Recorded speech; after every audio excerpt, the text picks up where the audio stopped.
Getting high in the Andes, it never gets old.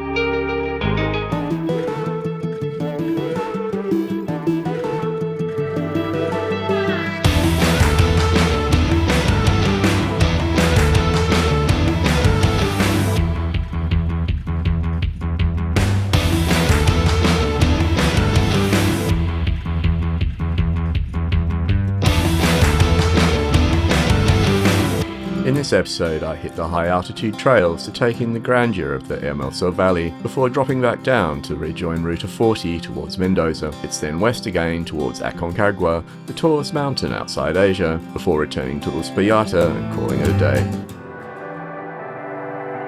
Las Leñas serves up a flawless summer morning for day 115. Today I'm leaving the luggage behind and heading uphill to explore some trails and enjoy the Andes at their most photogenic. It's only a 40k round trip, but roads in these parts tend to regard distance as merely a suggestion. We're all messages in bottles, waiting until we can share. I can tell we're slowly drowning. The road out of Las Leñas immediately hints at what lies ahead, in the way that a dentist's waiting room hints at discomfort. I'm not bracing for anything genuinely savage, but I'm certainly grateful not to be hauling the full weight of my luggage.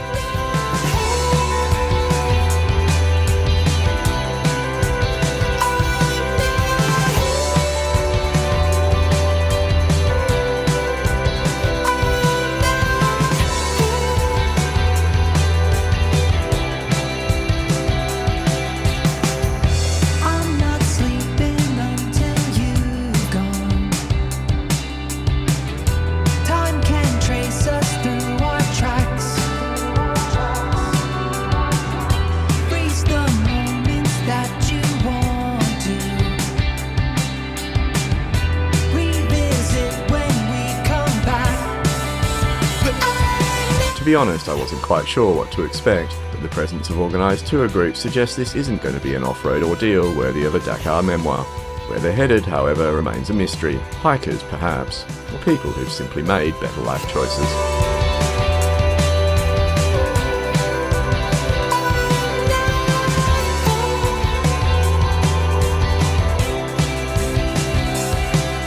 As my ascent continues, I'm finally enlightened. They're horse riders.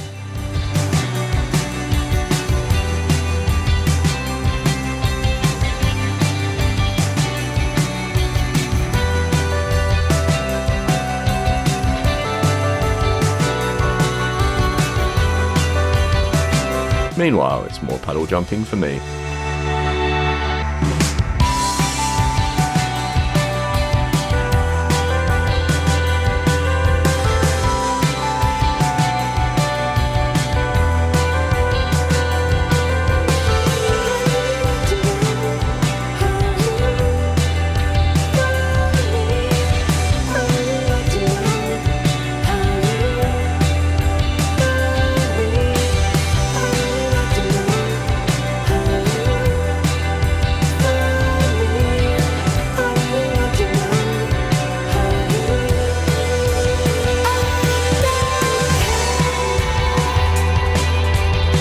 The road turns out to be gentler than expected, which is actually rather nice. Instead of concentrating on survival, I can devote my attention to the scenery, which must be said is definitely worth looking at.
Topping out at around 2,800 meters, this road doesn't really crack the ceiling as far as Andes altitude goes, but mountains aren't a competition. And frankly, the views over the Hermoso Valley are more than compensation for the lack of any record-breaking altitudes.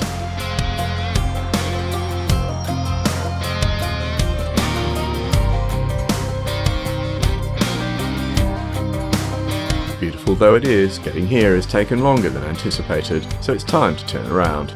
Still, a second helping of this landscape is hardly punishment. Nobody has ever complained about seeing too much of the Andes.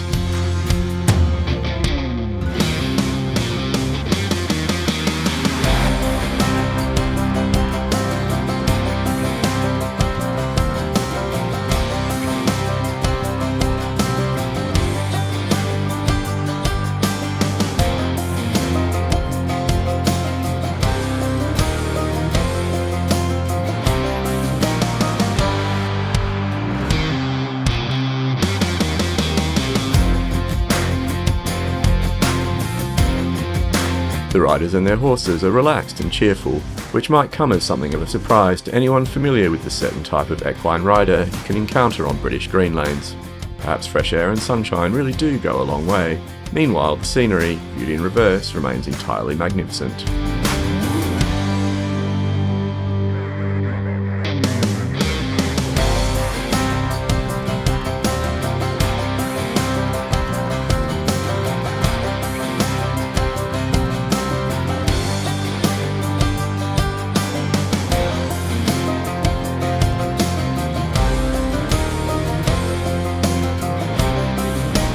My satisfaction at successfully negotiating the miniature river crossings is abruptly interrupted by a driver attacking a blind corner with the level of confidence normally reserved for French Alpine drivers who've decided physics is someone else's problem. On camera it looks fairly sedated. In real life, that man was committed. Lucky I wasn't in a car.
Back in Las Leñas, the day still has some life left in it, but so do my administrative chores, and they're the type that's best done while the Wi-Fi is good.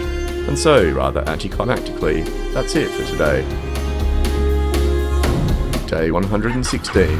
After a couple of relaxing days in an off-season ski resort that feels faintly abandoned by humanity, it's time to head downhill and reconnect with Ruta 40. Mendoza awaits, my first proper city in quite some time.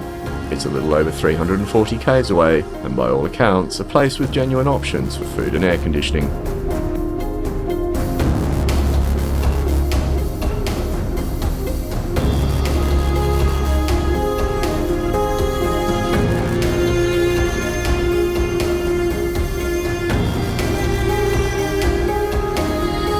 The morning sun and mountains provide a suitably grand farewell. Winter must be magnificent here too, but there's something to be said for actually being able to see the mountains instead of merely guessing their whereabouts beneath several tons of snow.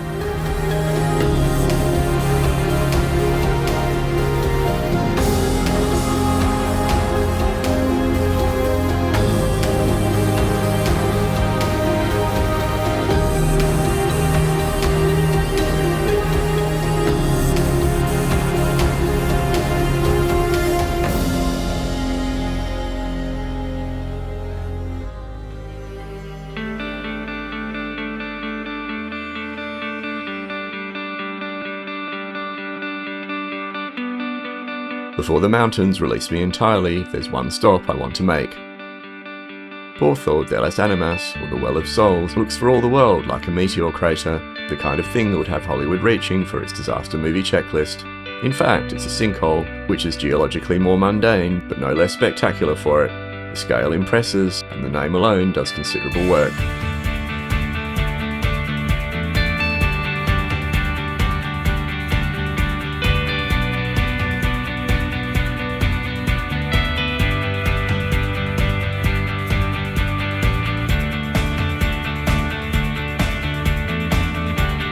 From here, it's only about 35 k's back to Ruta 40, so I settle in for the final leg of what has been a genuinely stellar ride.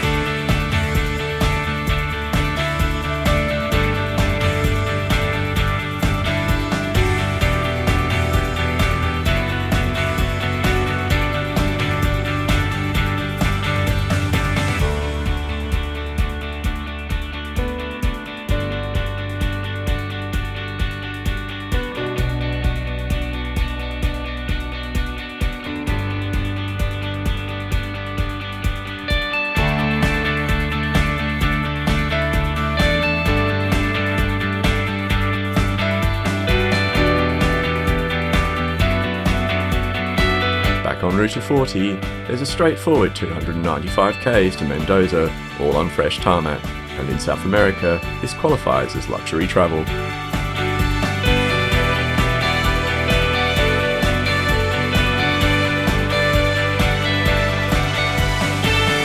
Near the tiny settlement of El Sosniado, the police are conducting roadside inspections. The biker ahead gets pulled over. I don't.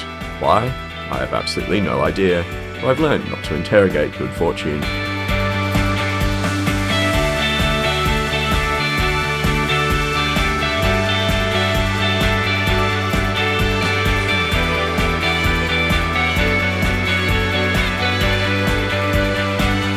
Out the other side, and the road straightens dramatically.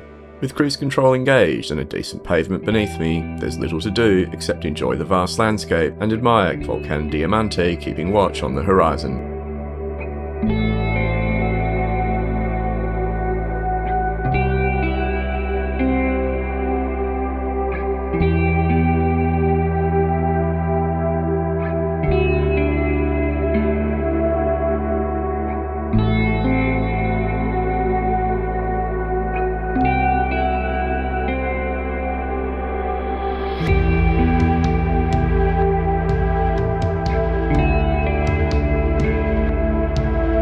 Before long, the road drops into the Rio Diamante Valley, where the rock formations look as though Arizona has quietly relocated to Argentina, minus, admittedly, the giant volcano.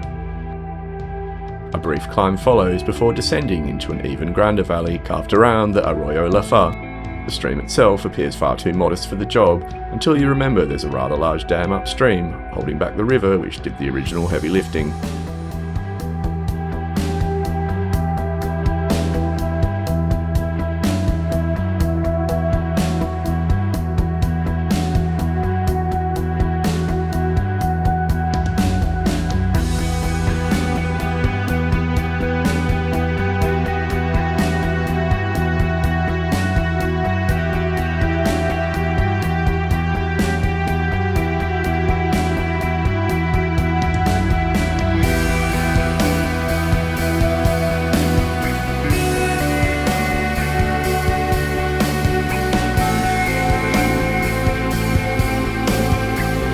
Out the other side, the landscape flattens back into something approaching infinity, the longest and most uninterrupted vista I've seen since Tierra del Fuego. The Andes, however, remain a constant brooding presence on the horizon.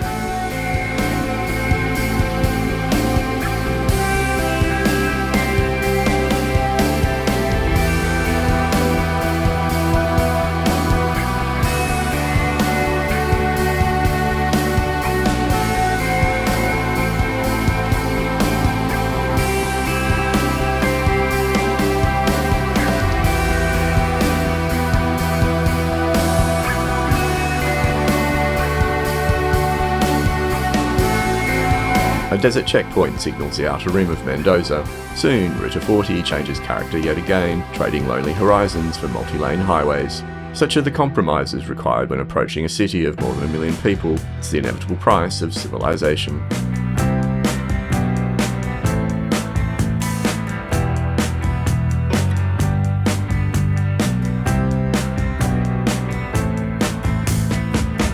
It's been a long, long time since I told myself the truth. Sometimes I find myself talking in the car to you.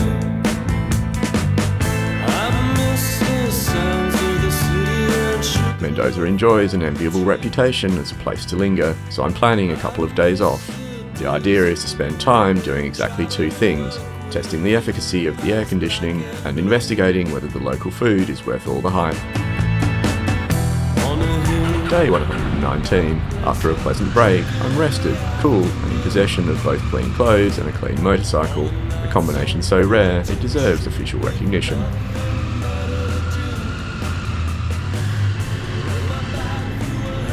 Mendoza's tree-lined streets are a triumph of urban planning, even if they make exiting the parking garage a challenge for most vehicles, except motorbikes. say it was still glamorized. Looking back, there was so much rain. There was so much rain. You can say that life. Today, I'm taking a detour west into the mountains to experience Ruta 7. It threads its way through spectacular valleys all the way to the Chilean border and offers views of Aconcagua, the highest mountain in the Americas and the tallest peak anywhere outside Asia. I was black and blue. Way down there in your heart, it grows, it's getting loud. Take everything you've read, never know, in every crowd. Regret it, it's a man on your blind side, hammer in his hand. Stand back up and give a damn. Hitting back hard, 'cause I know. After a brief return to Ruta 40, I veer west, and Mendoza's vineyards soon surrender to the scrubland that blankets the eastern Andes. Ruta 7 is one of the major transport corridors between Chile and Argentina, so the road itself should be civilized. The trucks, however, are potentially another matter. Sometimes I can't find myself. Sometimes I find myself. Sometimes I can't find myself. Sometimes I find myself. Sometimes I can't find myself.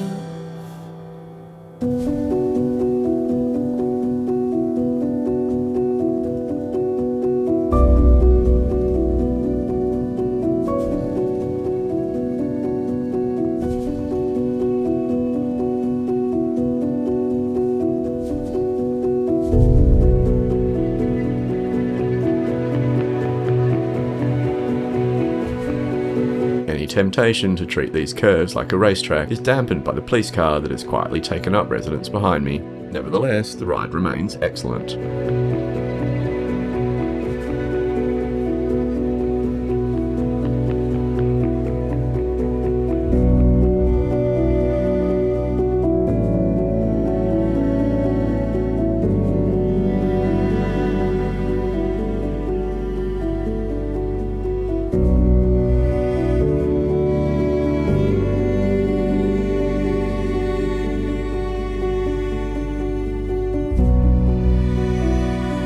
A roadside shrine and a photo stop provide an opportunity to part company with the local constabulary. I've seen these water shrines in Chile as well, although their significance remains a mystery. If you do know any more about them, enlighten me in the comments below.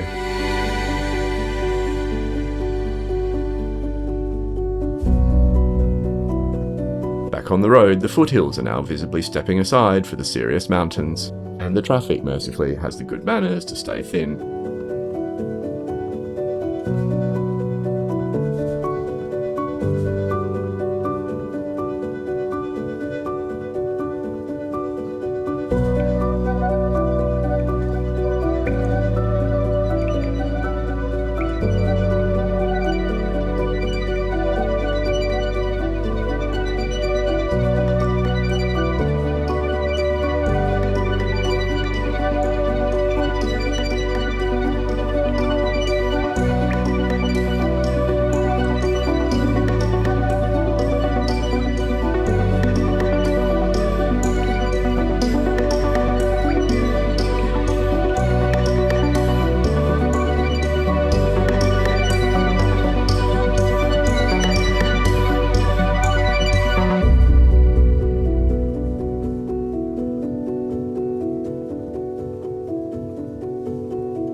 Ruta 7 takes a sharp left at Uspallata, which later on will be tonight's destination. For now, I carry straight on, heading west into the scenery that gives this road its reputation.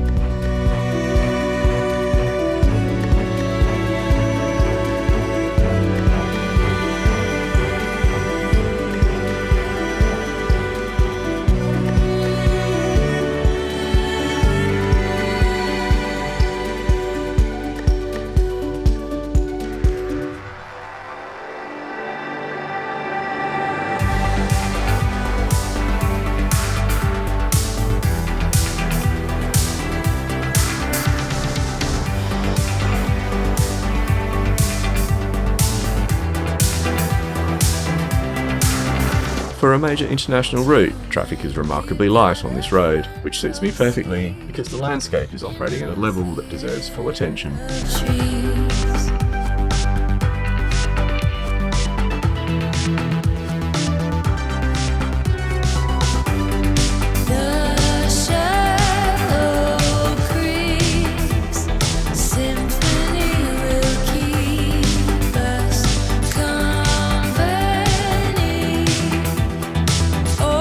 Like much of this region, the history of mining has left behind a collection of rusting industrial relics. Functional they may no longer be, but dramatic they certainly are.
Station turn-off signals the high point of today's ride, but I'm not crossing into Chile, so the joys of international bureaucracy are someone else's to savour for today.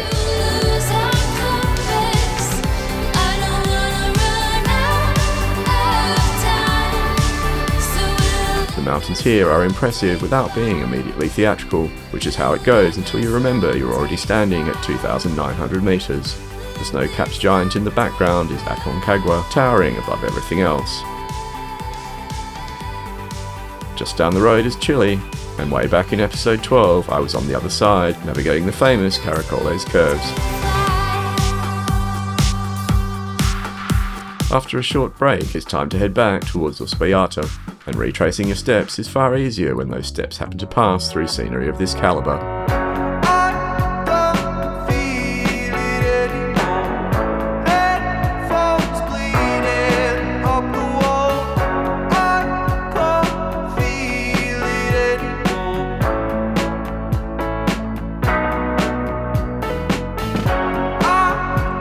Visitors to the area come for the Aconcagua Provincial Park, but there's another curiosity worth stopping for.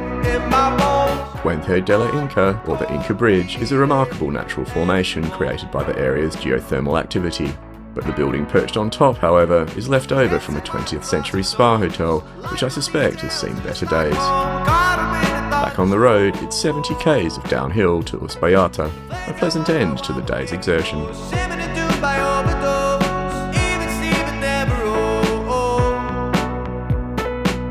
Don't leave the station now, I can see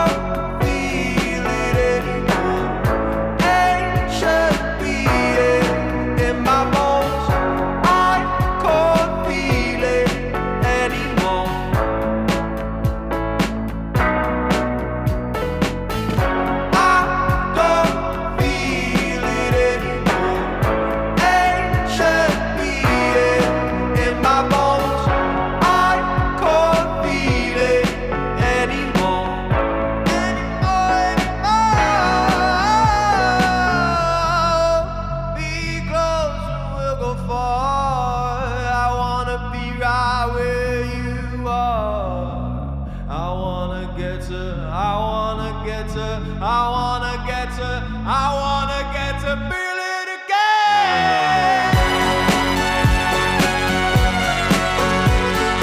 again. Tonight's accommodation is a pleasant country hotel on the edge of town. Tomorrow it's back to Ruta 40 and continuing the push north. This continent thankfully still has plenty left to show off. Landscape. Dinosaurs. Guanaco. Rain. Floods. No road. Friendly petrol. And drone fails.